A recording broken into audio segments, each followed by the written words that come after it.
Welcome, everybody. I'm glad you could be here. I tried to get as many buzzwords into the title as I could, so clearly that didn't work, but let's see. I'm going to talk about ethics versus human-centered design.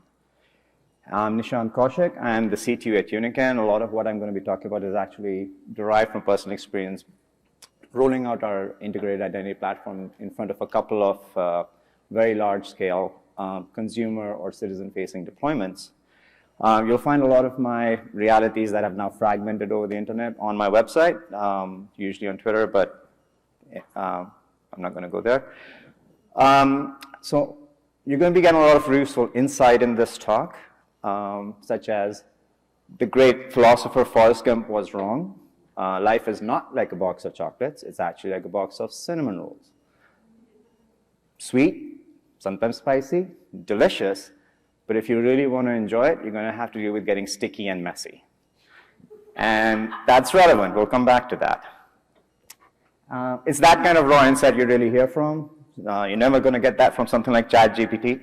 So with those disclaimers in place, and you've been warned, we'll get started by talking about everybody's favorite topic, Twitter. Well, not actually. Actually, I want to talk about Mastodon. And started in 2016.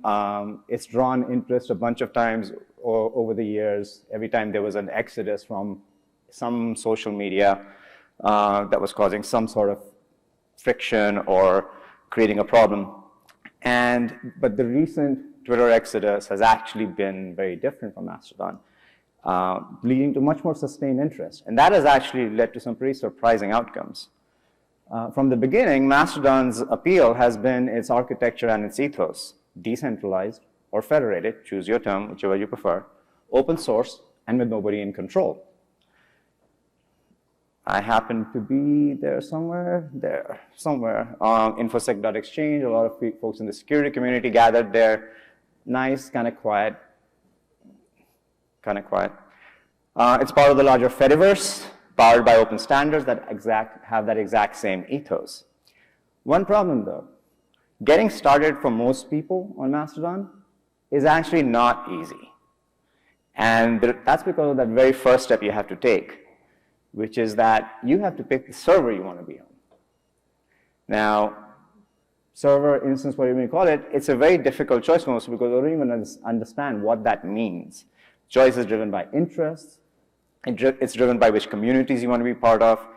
In some cases, it's even driven by the admins that you're going to be sort of subject to, because they get to set their own rules around what can be done, who you can communicate with in terms of blocking certain other servers, moderation rules, etc. when they are there. So quite a difficult thing for most people. So recently, there was a kerfuffle when the CEO of Mastodon, and there is a CEO of Mastodon, announced that they were going to be making some changes to make it easier for people to start by essentially providing them default servers. Users are still free to choose their own server if they want, but they were going to provide a default just to get people started easily, and they committed that it was going to be very easy for people to switch over to different servers when required. And obviously, critics went crazy, as they all typically do. Not on Mastodon, they went crazy on Twitter, interestingly enough. Because they pointed out that this actually further centralizes user bases. They're basically going to go to a few large instances that everybody's familiar with, that are getting recommended. Most people won't end up switching. These bigger instances tend to be owned by things like private equity firms. So really going against the ethos of what Mastodon stood for. And in explaining the decision, the CEO basically said, what's the point of having the best technology if essentially nobody ends up using it? I use this to sort of illustrate how reality can often lead to choices that inherently have a contradiction within them, have a conflict within them. In this case, the contradiction that is being brought about is that it is introducing functionality that is against the very ethos of Mastodon, that notion of decentralization. The role that digital identity plays as both a security perimeter as well as a business enabler often puts it in that same point of contradiction. And this gets fairly easy to see once you actually start looking at ethical concerns when it comes to rollouts of digital identity. So let's take a look at a few examples. Digitization and digital identity have helped fuel a lot of change, bringing people who were previously excluded from markets into the equation, giving them access, making them part of the financial system. And as the success of these schemes have sort of improved, it has made those systems an increasingly attractive target for fraudsters. And so with that increase in fraud, it has led to a demand for combating that fraud through an increased level of identity proofing, requiring more PII, requiring more identity proofs, which ends up excluding the same people that were getting access before. So you've got this vicious cycle that really comes back to the digital identity infrastructure not being ready to combat the reality of fraud in this equation. Across the world, the creation of National Digital ID is a very popular initiative, mainly being aimed at guaranteeing access and to try and spur economic growth in the industry. However, because of the state of current identity documents and identity proofs, what you end up finding is that for a lot of these initiatives, governments are turning to private services, often opening up internal data sets that have traditionally been fairly sort of controlled, not provided to any private service for any purpose whatsoever. They're even connecting internal data sources to each other and being forced to deploy immature technologies, having to go heavier into invasive technologies, because what they're trying to do is enable business, enable access for individuals who don't have other mechanisms. And this is creating some really real privacy, accuracy, and authenticity challenges for them. Let's look at a simple process of opening an account for an online service. You want to create an account, give us a display name, something to contact you by. Pretty simple, asking for the bare minimum of data that is required. If you're in Europe, this isn't just good or appreciated, it's actually required by GDPR, because GDPR mandates two principles. Data minimization, where you only collect the data that is required for the functionality you want to do, and purpose limitation, which is that you only then use that data for what it is intended for, and you do not expand that use without getting consent, providing notice to the user and getting consent. So this is all great. And then you could click on the next button, and you're asked to provide your full legal name, upload a proof of identity, and do some sort of biometric verification. Wait, that kind of shifted pretty dramatically. This dramatic reenactment is brought to you by GDPR as well, because under GDPR, you have this notion of being able to give everybody the right to question any service about what data they have about them, and then ask them to correct that data and maybe even delete that data. And needing to do that properly and securely in a way that preserves privacy, doesn't cause issues, it's kind of forcing these services to have to figure out a better way of having to verify the identity of the person who's making the request and correlating it to the data that they may have, which is really hard to do if you're following data minimization.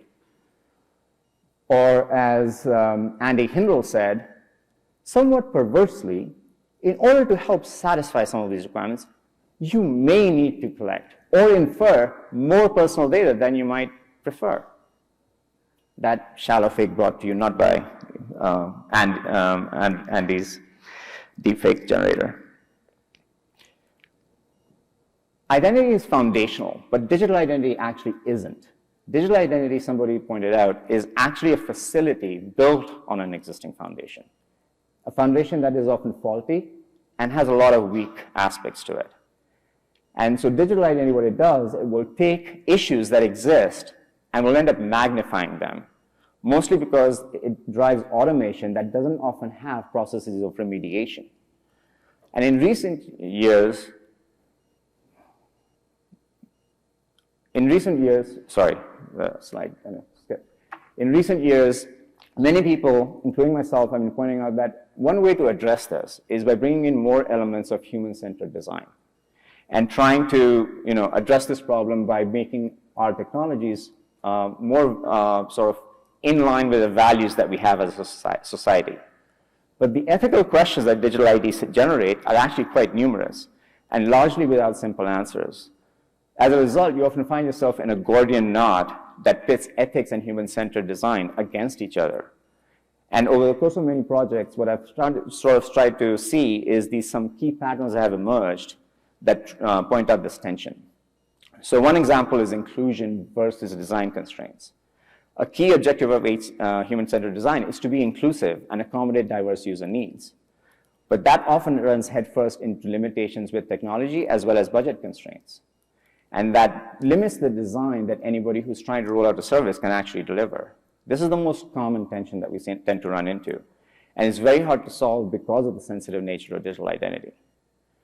One of the great benefits of digital identity is how it can make business more efficient, increasing scale and reach. However, this is when we see, for example, recently the increase in remote identity verification and how that has led to more remote self-service-based facilities. But that efficiency will often make systems more challenging for people who have disadvantages, who have disabilities.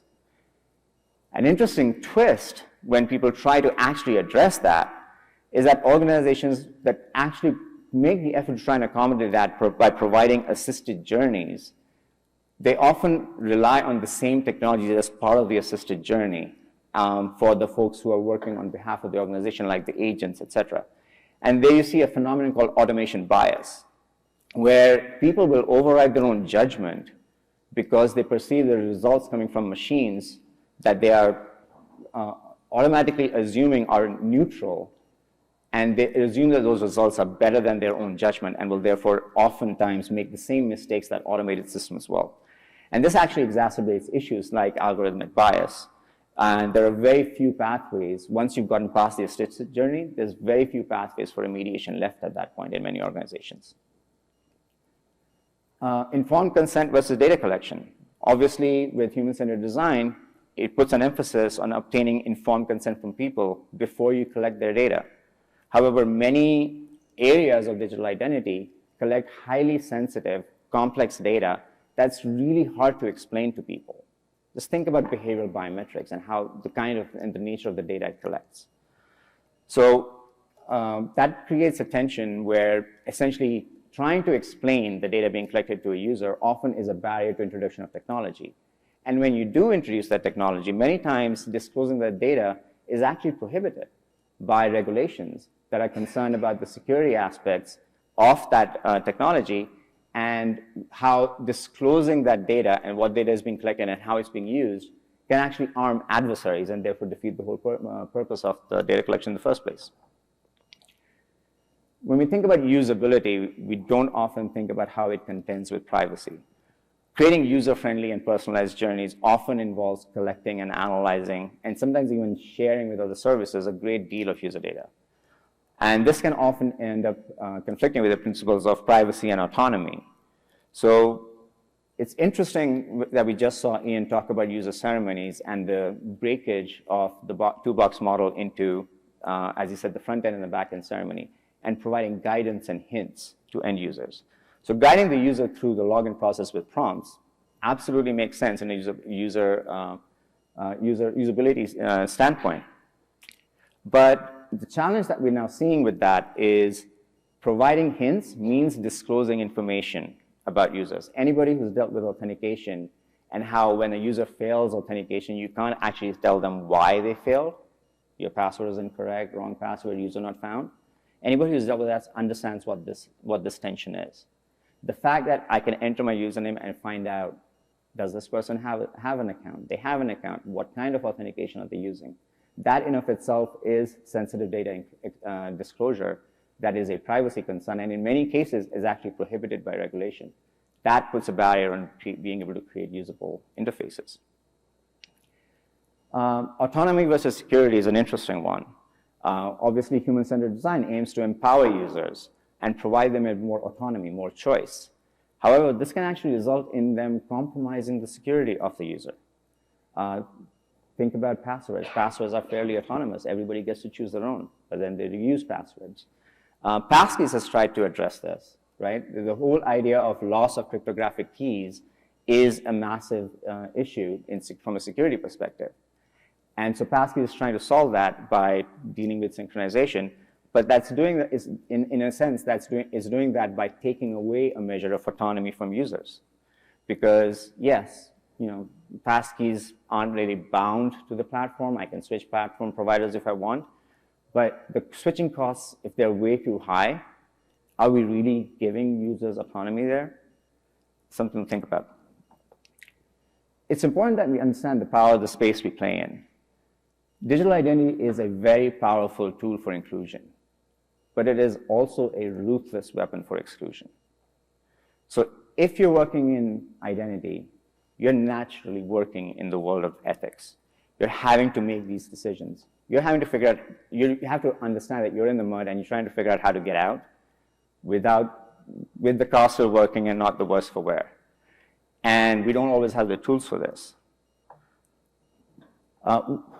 When engaging with scenarios with customers and clients around this, one of the things that we've tried to do is find where these ethical challenges are going to be. Like a lot of these patterns that I've identified came through that work.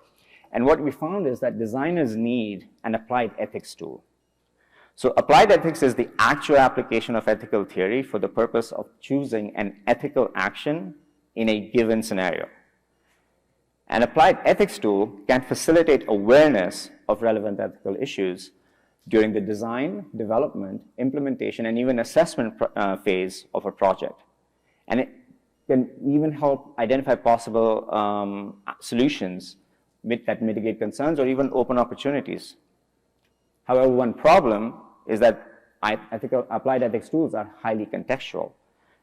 And generic ethics tools are so abstract that it's almost impossible to apply them by people who haven't been trained in ethics.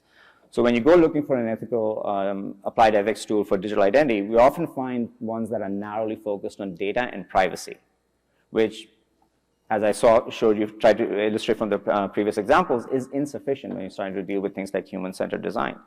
So privacy by design is a bedrock for digital identity, but when you expand to ethics by design, we find that it becomes way too abstract for most people to actually apply.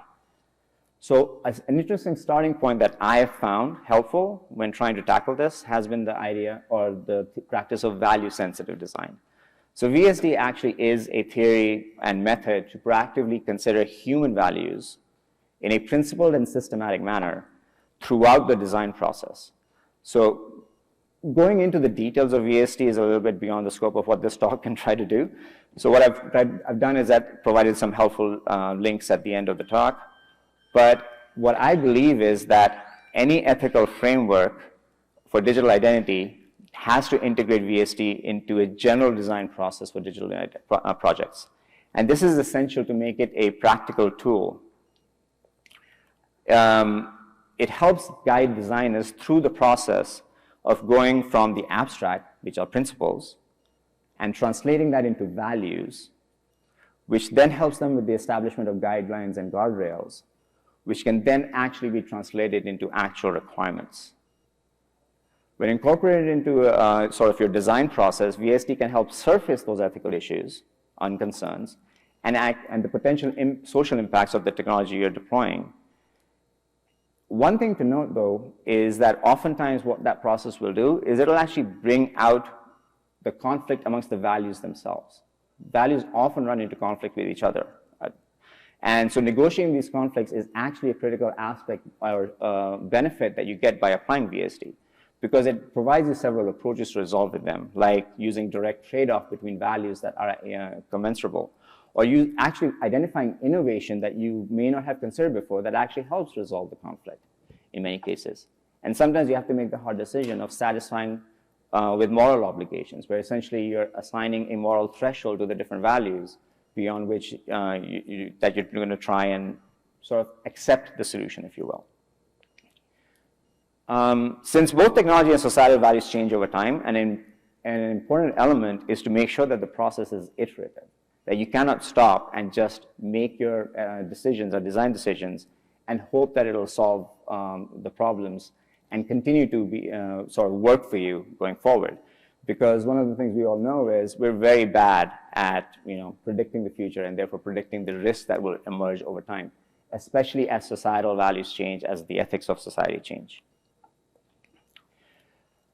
This has to be done obviously in conjunction with gathering stakeholder inputs. Now, when you are dealing with RFPs from customers or clients, when they're giving you requirements, oftentimes they will not have the ethical concerns there as part of their requirements. You might get a glimmer of it, usually in the form of privacy requirements. And often those are driven by regulations. But it's really not a complete set. And so anybody who's rolling out digital initiatives has to sort of bring that into the equation by considering other stakeholders in the project, by considering how the people who are going to actually be using the solution are impacted. Talking to stakeholders, measuring impact, iterative refinement. Sounds very familiar, doesn't it? There's a lot of similarities between applied ethics and user experience research. And obviously, I've been on stage for a number of years now talking how user experience research and testing has to be part of both digital identity projects as well as standards bodies. So I kind of know that I have to pick my battles, and hoping for an applied ethics research team is not going to happen in any organization. That's a bridge too far. So bringing some parts of it into UX research makes a lot of sense. But it also makes a lot of sense to make it part of our product management processes. You know how every good requirements doc has a security concerns and considerations section in it, when done right? What about having an ethical concerns and considerations section in your product management processes? Make it a formal part of your product management process, and again, at least surface the discussion and start building it into your UX research as you go through the process. I believe this is important enough that we as an identity community have to do more on this and work together in bringing this into our best practices and processes and develop this more formally. The Women in Identity group has been doing a code of conduct for a while now. It's a little bit narrowly focused on human impact in some sense, but it is a good start. There's a lot there that we can learn from. And I believe Kay Chopard is going to be presenting on the code of conduct on Friday, so I highly encourage everybody who's still around and able to make it to go check out that talk. But they do need our support in continuing to push this work forward. And I would love to see ID Pro spearhead something in this area, perhaps in collaboration with Women in Identity. Nothing would please me more than to see Heather Flanagan put in charge of this, because if you know that, then if you put her in charge, we know it's going to happen, right? Happy birthday, Heather. Being an identity practitioner means becoming skilled in the art of balancing concerns. When we talk about balancing security and user experience, when we talk about balancing personalization and privacy, when we talk about balancing efficiency and equity, what we're really trying to do in our job is solve for those ethical challenges without even knowing it. Deep down we know it, but it's never been formally explained to us that that's actually part of our jobs. That solving these ethical challenges is a requirement if you're working in the identity space. And we don't always have the tools to do this, as I pointed out. But it starts by becoming aware that the challenge exists. We live in a world of digital abundance, and as a wise man once said, I'm going to paraphrase, more digital identity, more problems, right? So I've collected some resources. I'll be posting the links to my blog. Hopefully they'll be helpful. You'll be able to drive some value out of it.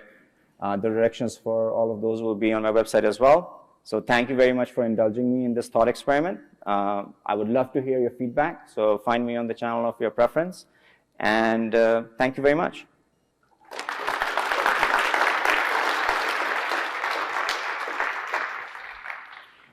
I believe we have a minute or two for questions. Or actually, lunch is being served, so if everybody wants to rush off.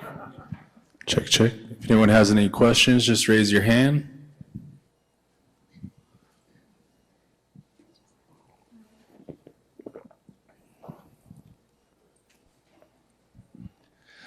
So I think that the precedent of like security and privacy considerations and then moving towards, ethical considerations is a really important and a really good one.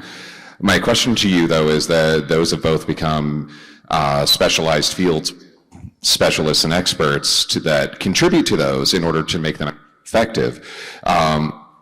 Do you think that we will actually have a field of technological ethicists that we can actually tap and pull into this? Because I personally have not seen that yet. So there's two ways to look at it. It does exist because the field of applied ethics for AI is obviously booming, and there's a whole call for it. The downside is anybody who has any training this is going towards AI and not necessarily coming towards identity. So I think it's part of our job to figure out how we make it something that is part of it, that is part of the identity stuff. Yeah, I mean, I think it'll happen. Just by the nature of what we do and by the nature of AI colliding with identity is going to bring us into the peripheral field.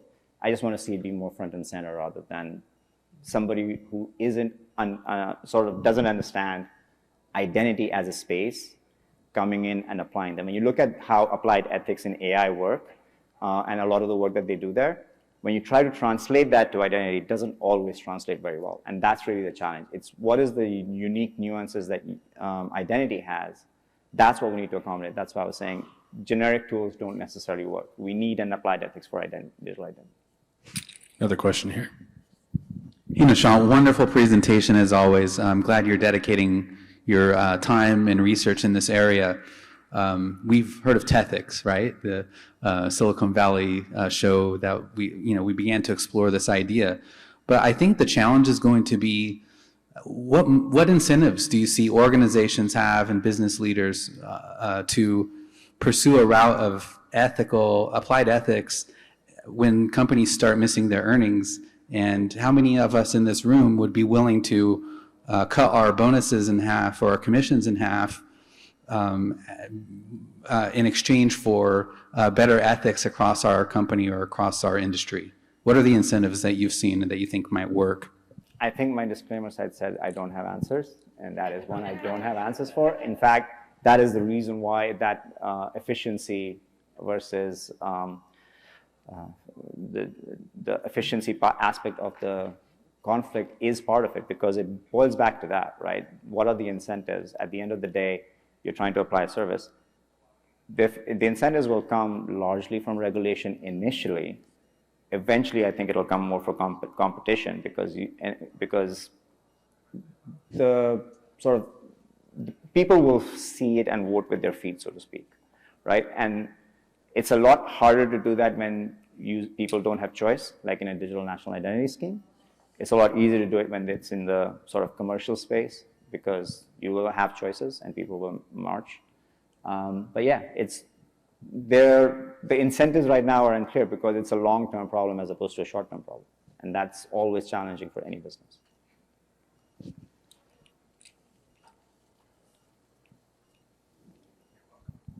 Okay, this is a really long-winded question, but you were talking about the intersection of how AI intersects with identity, and I've really been, like, for the last 3 years, I've been obsessed with the linguistic concepts of how AI affects linguistics when it comes to communities of color, and the ability for AI to adapt to the very specific disenfranchised groups. The reason that I bring this up is, in the terms of ethics, there's a concept in like statistical models of looking at needs-based versus values-based in communities. And when we talk about ethics in this tech space, how is it possible to break that down? Like, if we're pulling it from a statistical anthropological lens, how can we apply that same two concepts of values-based and needs-based to ethics and identity? It's a complicated question that I don't necessarily think I know the answer to. I mean, I kind of took Maya Angelou's quote on a t-shirt for that reason: the needs of a society determine its ethics. And my track leader, Eve, actually pointed out that VST doesn't always work. And so basing something specifically on VST can run the risk of creating more problems of its own. So to me, this is like I said, there isn't necessarily an applied ethics for digital identity discipline today. And so we're on a journey of discovery, if you will, right? And we're going to learn a lot of this through that by having more people who have diverse background and trained backgrounds in this coming into it. That's why I pointed out the women in identity code of conduct work, because they are doing exactly that. They are going out and looking at needs-based situations. They are looking at people who don't have identity and what do they need and how that translates into how various initiatives are working. So I think my honest opinion is when you think about an iterative design, you have to have a starting point, and starting with VSD basically means in a lot of cases we will be able to address a number of the needs, but by going down that iterative path, we will then find the points, the particular pressure points where all of a sudden you find values and needs becoming in conflict. And that's really where we're going to end up having to deal with, having, as Justin said, bringing people who actually know how to do this and actually advising and not just leaving us to our own devices. So again, not necessarily saying I have a good answer there, but I think it's one of those things we're going to discover as we start going through this in an iterative process.